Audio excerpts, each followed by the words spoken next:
আপনারা সবাই থাম্বনেল এবং টাইটেল দেখে বোঝা গেছেন আজকে কি নিয়ে ভিডিও হচ্ছে। হ্যালো এভরিওয়ান, আসসালামু আলাইকুম। আমি পুনিতপুর বাজারে চলে এসেছি আজকে ঈদকে সামনে কেন্দ্র করে। আজকে রমজান মাসের শেষ হাট পুনিতপুর বাজারে। তো চলুন সব কিছুর দাম শুনবো, আছে কত করে কি কেজি। আসসালামু আলাইকুম দাদা, আজকে তরমুজ কত করে কি? আজকে তরমুজ এটা হলো 30, এটা হলো 40। 40 আর 30। হ্যাঁ ভাই, এটা হলো সুমলক্ষ ভাই, সুমলক্ষ। মধু, একবারে মধু, খালি রসমালাই। রসমালাই, রসমালাই। আচ্ছা দাদা, একবারে রসমালাই ভাই। তোমার হাতে টিপ লেগে ভিডিওটা কেটে গেছে। এখন শুনবো সিমাই কত করে।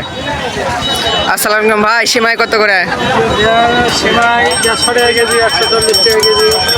150 টাকা কেজি আর 140 টাকা কেজি। 150 টাকা কেজি, ও 120 টাকা। আচ্ছা ভাই, ঠিক আছে ভাই। খেজুর কত করে কেজি আজকে?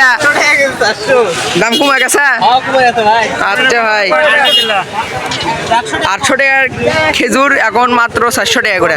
ভিডিও দেখতে থাকুন। এখন আপনারা নারকেলের দোকানে চলে এসেছি। আজকে কত করে নারকেল? নারকেল কত করে? নারকেল 160 টাকা পিস, 130 টাকা করে, 140 টাকা। 160, 140, এখন 130 টাকা। ধন্যবাদ। ইতিমধ্যে আমি ভিডিও করা শেষ করি। সবাইকে জানাই আল্লাহ হাফেজ, আসসালামু আলাইকুম।